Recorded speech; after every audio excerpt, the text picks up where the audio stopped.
Hey guys, welcome back to my channel. So for my psychology class, I had to choose between writing papers and making videos.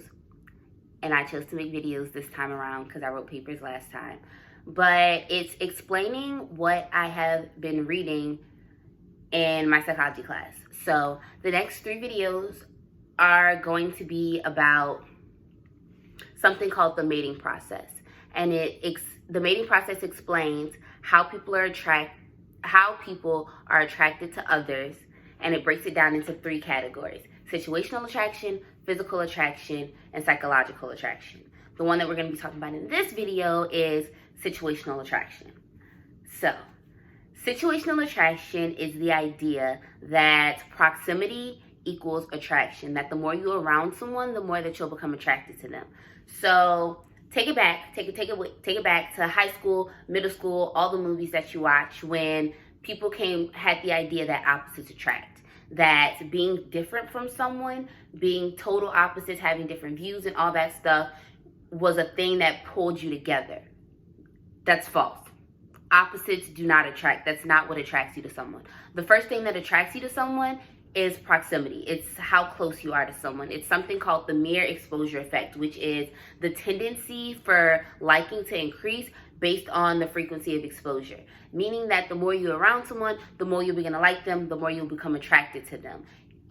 That's why in high school, when you like somebody, your friends will be like, oh, make sure you go to all their games if they played a sport, or make sure you sit by them in the cafeteria, or make sure they're your partner for class, because the more you're around someone, the more someone sees you, the more you see them, the more attracted you become. It's something called the mere exposure effect, which is the tendency for liking to increase with the frequency of exposure. Proximity not only provides the opportunity to be attracted to someone, but it provides the motivation to be attracted to someone. So when someone's always around you, when you're always close to someone, it gives you not only the opportunity to be attracted to them because they're always there, you're always seeing them, but it gives you the motivation. Like when someone is around you all the time, when you see them on a day-to-day basis, when you have class with them, when you go to work with them, when they're in your friend group and they're just rotating around your circle, it gives you the motivation to then want to pursue them, the motivation to then want to be like, oh, because you're always around,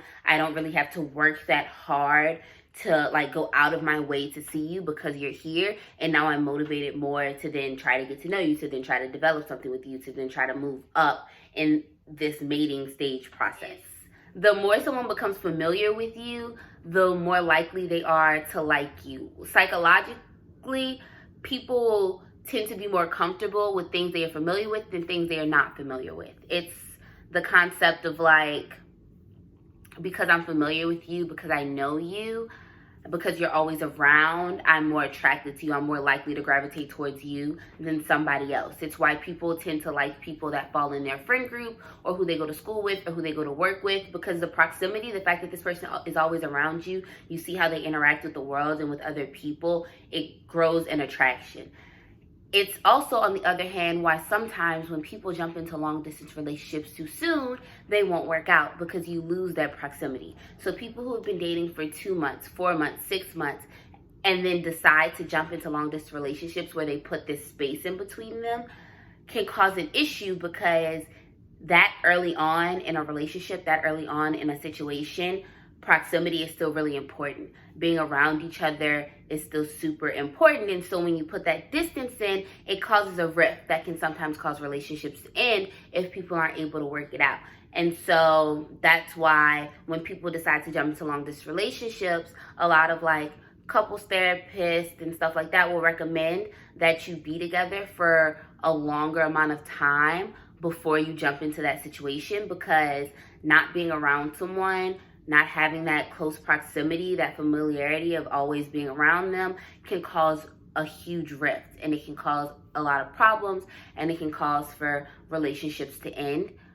If you are watching this and you disagree with any part of what I just said, if you have a different take on it, please let me know. Please tell me. Part of my class is taking people's opinions on what I've learned and putting them into play and observing them and analyzing them and all of that great stuff. So if you disagree with anything I've said, if you agree with anything that I've said, if you have a different take on anything I've said, please just let me know. You can comment it down below. You can follow me on my social medias and let me know.